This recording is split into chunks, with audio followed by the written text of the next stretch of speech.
if anybody's seen CJ the Chance or if y'all heard of him, but pretty much he's a YouTuber that does a lot of other anime related stuff, mainly known for either the disrespectful moments in anime or known for the Black Air Force activity in the round table that is consistent with that.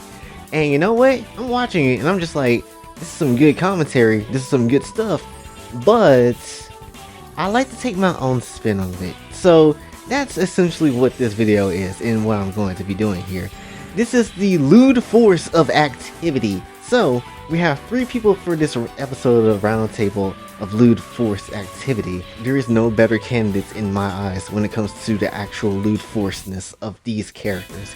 So without any further ado, let's start with number 1. So number 1 is a character that I feel like is underrated, and a character if I personally feel like is not really shown enough love and attention as she once used to be, which is Tips and Boss, the Pizza Thoughts. Yeah, that's pretty much this is one of the characters that I desperately absolutely like, mainly because it's pizza related. And I know pizza is like one of the most obvious popular foods that you can absolutely have, but to be perfectly honest, when you add pizza in and when you have a big boob lady right there for you to drink some milk with the pizza, even though that's kind of disgusting, but at the same time white people probably do it a lot of the time too, but still, definitely I'm taking it down. And let's not forget about Boss, which is probably the most baddest short stack in the internet's history, honestly, because look at her. Look, how would you not? How would you not, honestly? So definitely, when it comes to Tips as well, it just makes sense that you would want to put her in a lewd force activity table. And here's the reason why. Mainly because if you had some pizza, would you rather eat it by yourself, or would you rather eat it and deal with her at the same time? If you're saying you want to eat by yourself, then you are absolute loner, and by far you need to really get laid. But 100%, I would definitely be eating it with Tips, mainly because I'm about to give her a tip. Like, you know, that's a thing that, you know, a lot of normal people would choose when it comes to this situation. And then obviously the Boss is just a short stack bonus, honestly, which she's like the literal cheese sticks that comes with the pizza, honestly. Like, you're about to give her your cheese and stick it in somewhere that she didn't realize you could stick it in. So that's pretty much how I feel about when it comes to Boss. And the major reason why I wanted to put them into this round table is mainly because they're kind of underrated, honestly. If you look at recent memory of anything with Gat's Works or with Tips with the Pizza Boss and, you know, everybody else when it comes to that, really, you don't really see a lot of stuff with them anymore. And it kind of sucks because they were popular at that time, but not anymore. And there was really a time where you couldn't escape the wrath of the Pizza Thought anyway. But nowadays, the Pizza Thought is more of an afterthought, and that's kind of the unfortunate thing about being somewhat of a meme character. A meme goes down after a long period of time. It's like a dance move, like the dabbing. You don't really see people dabbing, even though Fortnite want to keep letting it live on. But still, nonetheless, I do feel like Tips does deserve her spot on the round table, much less her Boss too. And honestly, I would like to clap both of these two in an absolute heartbeat. So that's who I think should enter the round table first, which now I think we need to go to number 2. Okay, this one is fairly obvious. Honestly, if you didn't think Zontan was gonna get in on this list, you gotta be more insane than she is. If we're being completely honest, Zontan is the original OG. She is the one person that probably got a lot of people into anime and got it into otaku culture, mainly because of her animations. Now, we're not going to talk about the animations really, even if she is one of the founding people that really got anime popular in the West, or at least helped it out a bit. You know, we ain't gonna talk about her animations, especially since we're gonna say that for our artist review, but really we're gonna just talk about her herself as the character. Now, mainly, if you see Zontan down the street, you're either gonna have 2 reactions. You're either gonna be like, hey, what's up, that's cool that you're here, or you're gonna run away because Lemmy's not too far behind and is probably gonna peg you like the tentacle monster that he is. And honestly, I don't blame you if you run. Honestly, this girl has demon modes and she can't even choose which mode she is because, you know, why have more than one? Have as many transformations as Goku, gosh darn it. Point is, when it comes to Zontan, she goes to different worlds and pretty much seek out who needs to be looted next, honestly. And that's kind of her entire existence. It's just her being lewd. Now granted, I don't mind somebody being lewd. I don't mind them trying to do some things, honestly. Like if I was chained up, ready to get whipped by Konako or something, I am 100% down for the cause. Okay, maybe I'm not down for that kind of cause because that's painful, but still, 100% I don't mind someone being lewd. But this woman takes it onto some demon time levels, honestly. And especially, it's really more crazy, especially when she just keeps going into different realities where you shouldn't expect her to be in, but she's there. Friday Night Funkin', she's there. Oh my gosh, she's in a Corey Kenshin video. Why is Zontan and Corey Kenshin even in the same video? That should not be a thing, that should not exist. Lord! Don't look any further than Skullgirls, because she's there too, for whatever reason. I don't know. Probably some nonsense reasoning why she's there. But definitely Zontan is and can go any and everywhere, and really who knows why she's even there. Maybe she's just trying to kick it back with the homies, or maybe she's just trying to loot everybody in that same space. Not to mention, the woman can create pocket dimensions, so maybe she tries to trap victims in there like she did Raven, because Raven is still locked up somewhere. We still need to save her. But the reason why I'm putting her on the round table, and this is more of a personal one than anything, is that Zontan made me do some lewd stuff with art.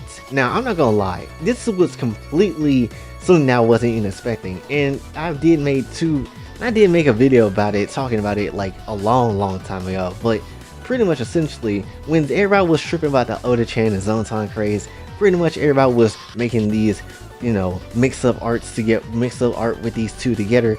But the funny thing is, I already made art I already made art of these two like a long time ago, before they even started the trend. And so Zontan specifically, you know, added me, and that was actually has specifically like quote retweeted me, and was wondering if she could see some Jentai being made from me in the future. Now, to be completely honest, I had a whole moral code. Am I really gonna break my moral code over someone that literally ruined my childhood?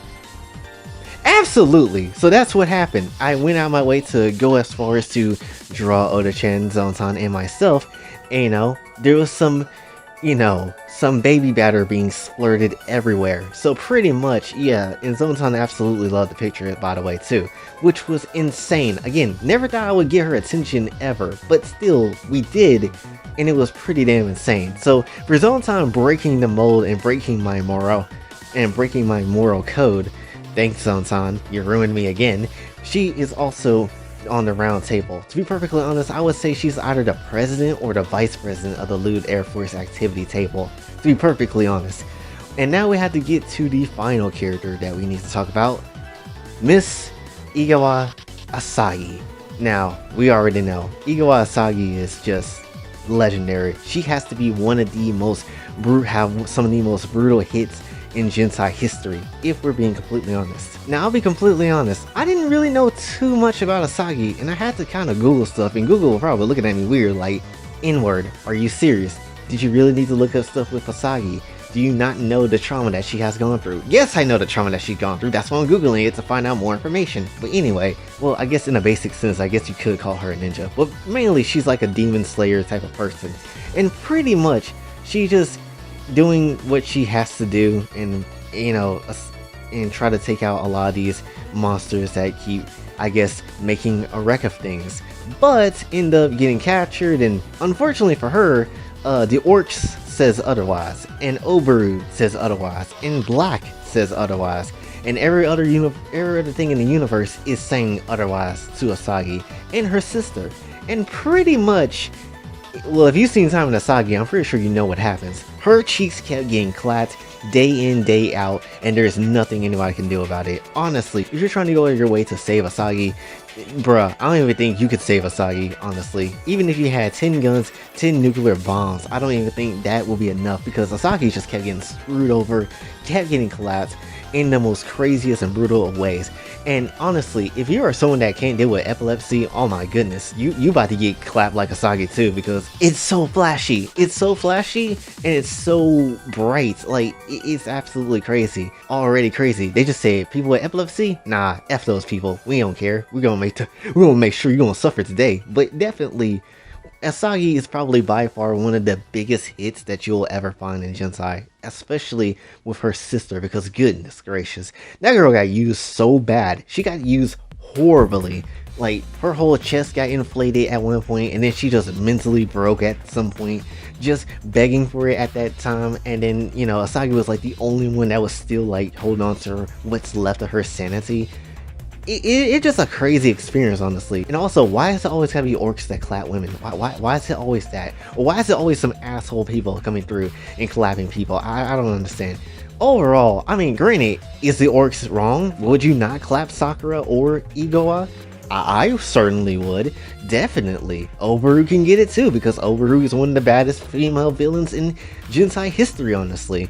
But still, nonetheless, you know, they didn't need to get clapped that hard. They didn't need to get clapped that hard and that badly and that violently, but they did get clapped, which honestly leads them to be one of the most biggest claps in Jentai history. So yeah, definitely, I think this is the table that we have right now, because Zontan, Tips, and her boss, and Sakura and Igawa is here, because how could they not be? From getting clapped by orcs, from literally taking other people to pocket dimensions to be their sex slaves, to literally just serving pizza and clapping the client as you eat that pizza.